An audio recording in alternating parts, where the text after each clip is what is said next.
Da haben wir zwei eine, die bekanntesten Zillertaler noch die reinen Sänger, und zwar die Zillertaler Schürzenjäger aus dem Jahre 1975.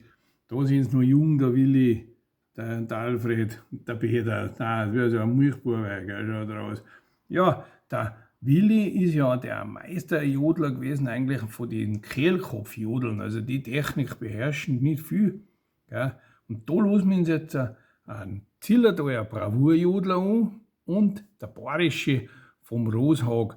Ich spiele jetzt da zwei viel, weil ich die Schallplatten, also die Single, ungern noch spiele, weil es einfach schon so, ja, alt ist halt einfach auch, und sie ist ja nicht mehr im besten Zustand.